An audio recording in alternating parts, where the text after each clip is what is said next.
नमस्कार मित्रांनो, मी तुम्हाला महाराष्ट्रातील कोकण प्रदेशातील दापोली येथील विविध पर्यटन स्थळे, मंदिरे, ऐतिहासिक वास्तू या संदर्भात माहिती देणार आहे. तरी व्हिडिओ स्किप न करता पहा व या थंडीत दापोली फिरायला जाण्याचं प्लॅनिंग करा. दापोली ऐतिहासिक व धार्मिकदृष्ट्या प्रसिद्ध आहे. तसेच थंड हवेचे ठिकाण म्हणून दापोलीची मिनी महाबळेश्वर अशी सुद्धा ओळख आहे. हिरवीगार वनराई, सुंदर स्वच्छ समुद्रकिनारे, प्राचीन मंदिरे, किल्ले आणि मासेमारीतील मोठ्या बंदरातील एक मोठे बंदर हरणे ते देखील येथे आहे. चला तर आपल्या दापोली सफारीला सुरुवात करूया. दापोलीला पुण्यातून प्रामुख्याने 3 मार्गे जाता येते. 1 भोर मार्गे, 2 ताम्हाणी मार्गे, 3 महाबळेश्वर मार्गे. तसेच आपण मुंबईवरून पेण मार्गे मंडणगाव दापोलीला सहजरित्या पोहोचू शकतो. मुंबई ते दापोली 215 किलोमीटर अंतर आहे. तसेच पुण्यातून मुळशी मार्गे, ताम्हाणी मार्गे मंडणगड, खेड, दापोली असे जाऊ शकतो. पुण्यातून दापोली या मार्गे 197 किलोमीटर आहे. पुण्यातून बोर, महाड, खेड मार्गे आपण दापोलीला जाऊ शकतो. हे अंतर सुमारे 184 किलोमीटर आहे. आपला जो रूट होता तो बारामती, सातारा, कासपठार येथून महाबळेश्वर, नंतर महाबळेश्वरमधून पोलादपूर, खेड व दापोली. हे अंतर सुमारे 264 किलोमीटर आहे. दापोलीतून लाडघरला जाताना आपणाला डॉक्टर बाळासाहेब सावंत कोकण कृषी विद्यापीठ लागते, ते पण आपण पाहू शकता. दापोलीतून आपण लाडघरला आलो आहोत. दापोली ते लाडघर सुमारे 6 किलोमीटर अंतर आहे. लाडघर बीच हा एकदम स्वच्छ व सुंदर बीच आहे. लाडघर बीचचा सनसेट हा अतिशय सुंदर व छान होता. लाडघर बीच अजून खूप प्रसिद्ध नसल्यामुळे येथे फारशी पर्यटकांची गर्दी पाहावयास मिळत नाही. येथे आपणाला लहान मुलांसाठी जलक्रीडा स्पॉट अवेलेबल आहेत. लहान मुले बीचचा व विविध ॲक्टिव्हिटीचा आनंद येथे घेऊ शकतात. हा बीच एकदम शांत, स्वच्छ व सुंदर असल्यामुळे आम्ही संध्याकाळी येथे स्टे करण्याचे ठरवले. लाडघर बीचवरती आल्यानंतर आपणाला समुद्रलगतच हॉटेल्स, होमस्टे, रिसॉर्टची सोय आहे. आपण येथे होमस्टे वगैरे करू शकता. आपल्याला संध्याकाळी जेवणासाठी कोकणी जेवणाचा आनंद येथे मिळू शकतो. लाडघर बीचविषयी सर्व माहिती आपण आमच्या लाडघर बीच सफारी या व्हिडिओमध्ये बघू शकता. डिस्क्रिप्शनमध्ये या व्हिडिओची लिंक दिलेली आहे.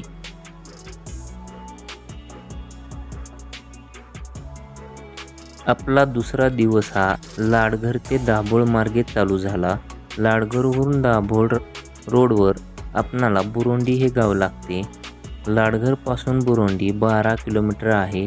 बुरोंडी येथे आपणाला भगवान परशुराम भूमी पाहण्यास मिळते. 40 फूट अर्धपृथ्वीवर 21 फूट उंचीचे भगवान परशुरामांचे भव्य मूर्तीचे दर्शन घडते. भगवान विष्णूचा 6वा अवतार म्हणजे भगवान परशुराम. परशुरामांनी कोकणाची निर्मिती केली. दापोलीतून बुरोंडी हे 11 किलोमीटर अंतरावरती आहे. भगवान परशुरामांविषयी सर्व माहिती आपण आमच्या तामसतीर्थ भगवान परशुराम बुरोंडी या व्हिडिओमध्ये बघू शकता. डिस्क्रिप्शनमध्ये या व्हिडिओची लिंक दिलेली आहे. बुरोंडीतून आपण चंडिका माता मंदिर दर्शनासाठी आलो आहोत. बुरोंडी ते दाभोळ 14 किलोमीटर आहे. दापोलीपासून दाभोळ सुमारे 26 किलोमीटर. हे सर्व पॉईंट आपणाला दापोली ते दाभोळ रोडवर आहेत. चंडिका देवीचे मंदिर हे अतिशय अनोखे, लोकप्रिय आणि प्राचीन मंदिर आहे.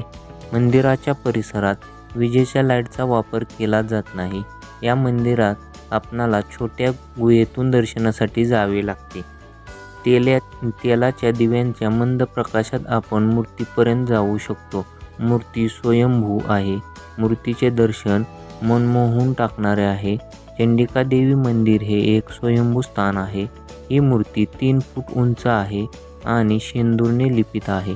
दाभोळ यशस्वीपणे जिंकल्यानंतर शिवाजी महाराजांनी अंजनवेलचा गोपाळगड, गोवळकोट आणि अडिवरे परिसरात स्वाऱ्या केल्या. त्यांनी या मंदिरात अनेकदा भेट दिल्याचे इतिहासात सांगितले आहे. चंडिका माता मंदिर विषयी सर्व माहिती आपण आमच्या स्वयंभू चंडिका माता मंदिर दाभोळ या व्हिडिओमध्ये बघू शकता. डिस्क्रिप्शनमध्ये या व्हिडिओची लिंक दिलेली आहे.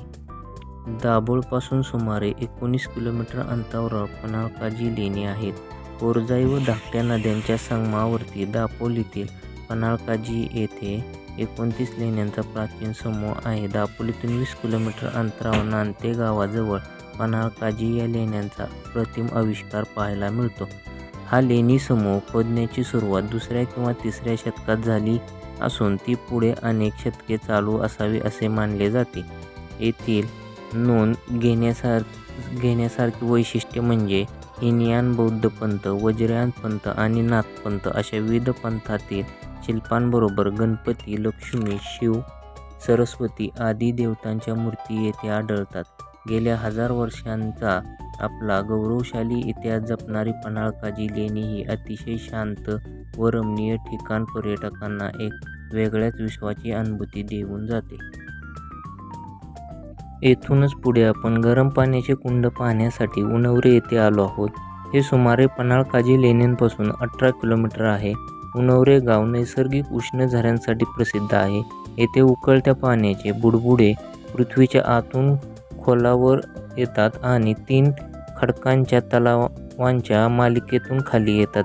लोकांना आंघोळीसाठी निवारा उपलब्ध आहे. गरम पाण्याच्या झऱ्याचे पाणी अगदी मंद वास आणि गंधकाच्या चवीचे स्वच्छ असते. सल्फरमध्ये औषधी मूल्य असल्याचे म्हटले जाते आणि काही त्वचारोग बरे करू शकतात. येथून पुढे आपण दापोलीला जाणार आहोत. दापोली सुमारे 31 किलोमीटर आहे. पन्हाळकाजी लेणी व उणवरे याविषयी सर्व माहिती आपण आमच्या पन्हाळकाजी लेणी दापोली या व्हिडिओमध्ये बघू शकता. डिस्क्रिप्शनमध्ये या व्हिडिओची लिंक दिलेली आहे. केशवराज मंदिर हे निसर्ग सौंदर्याचे दर्शन घडवणारे उत्कृष्ट ठिकाण आहे. आसुदबाग हे दापोली हर्णे रस्त्यापासून दापोलीजवळ 6 किलोमीटर अंतरावरती आहे. परिसर अतिशय सुंदर आणि अक्षरशः वेळ लावणारा आहे. दापकेवाडीपासून खालच्या बाजूला एक पायवाट जाते. वाटेवर दोन्ही बाजूला नारळी पोपळीचे दाट बने आहेत. गारंबीचा बापू या मराठी चित्रपटाची शूटिंग इथेच झाली. मंदिराची वास्तू पेशवेकालीन आहे. मंदिर हे 4ही बाजूंनी दगडी फरसबंदीचे वेढलेले आहे आणि केशवराज देवराई मंदिर म्हणूनही प्रसिद्ध आहे.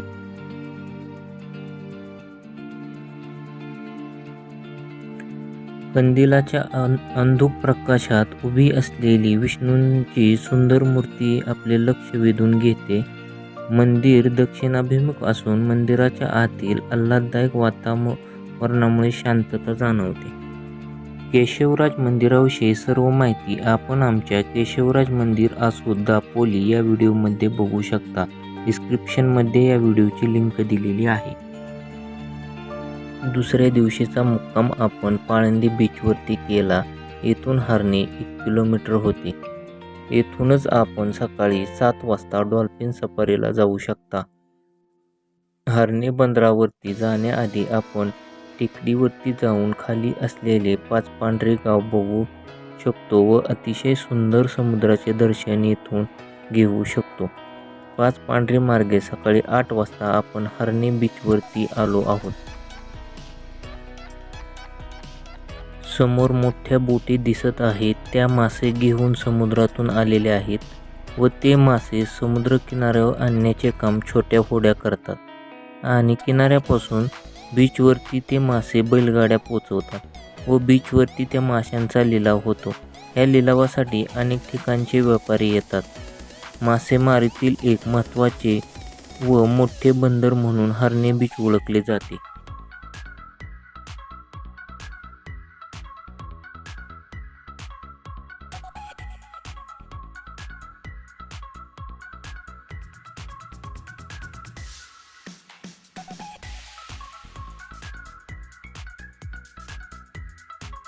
आपण या फिश मार्केटचा लिलाव पाहू शकतो व फिश पण येथेच खरेदी करू शकतो. अनेक जातींचे फिश मार्केटमध्ये पाहायला मिळतात. जे आपण कधी पाहिले पण नसतील असे फिश आपण येथे पाहू शकतो. हर्णे बीच विषयी सर्व माहिती आपण आमच्या हर्णे फिश मार्केट या व्हिडिओमध्ये बघू शकता. डिस्क्रिप्शनमध्ये या व्हिडिओची लिंक दिलेली आहे. हर्णे बीचच्या शेजारी कनकदुर्ग आहे. येथून आपण सुवर्णदुर्ग पाहण्यासाठी जाऊ शकतो. किल्ल्याबद्दल कनकदुर्ग, फतेगड व गोवागड आणि सुवर्णदुर्ग सविस्तर माहिती आमच्या सुवर्णदुर्ग किल्ला दापोली या व्हिडिओमध्ये दिलेली आहे. किल्ल्यावर जाण्यासाठी बोटिंगसाठी किती खर्च व कसे जायचे ही सर्व माहिती आपणाला आमच्या व्हिडिओमध्ये मिळेल. व अजून काही माहिती आपणाला हवी असल्यास आम्हाला कमेंट करून विचारू शकता.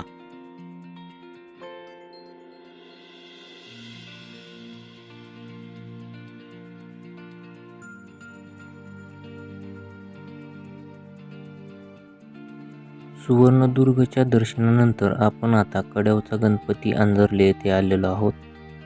हर्णेपासून सुमारे 8 किलोमीटर अंजर्ले गाव आहे व येथील प्रसिद्ध मंदिर कड्यावचा गणपतीचे दर्शन आपण घेतले.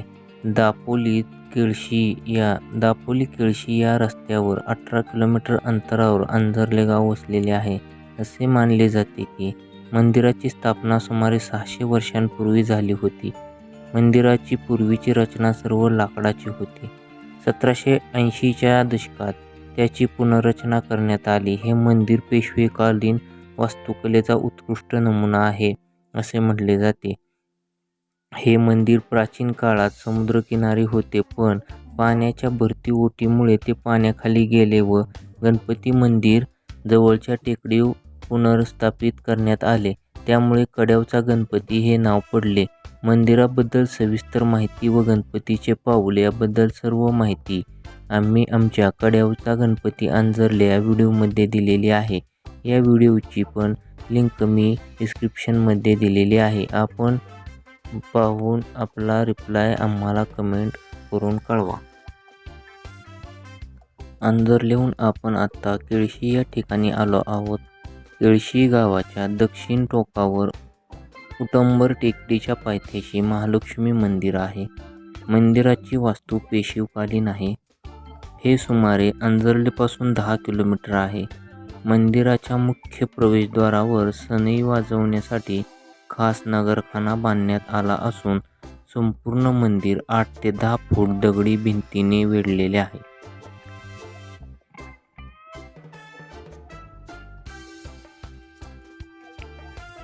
मंदिराला 2 घुमट आहेत. त्यात एका घुमटात देवी लक्ष्मी व दुसऱ्या घुमटात प्रार्थना करण्याची जागा आहे. चैत्र महिन्यात देवीचा मोठा उत्सव साजरा केला जातो. मंदिरापासून पुढे आपण याकूब बाबा दर्गाकडे जाऊ शकतो. याकूब बाबा दर्गाकडे गाडी पण जाते व आपण चालत पण जाऊ शकतो. साधारण 10 मिनिटांचा रोड आहे चालत जाण्याचा. याकूब बाबा दर्गा 386 वर्षे जुनी आहे. याकूब बाबा हैदराबाद सिंध प्रांतातून 1618 मध्ये केळशी येथे प्रवास केला. तेव्हापासून ते केळशी येथे वास्तव्यास होते.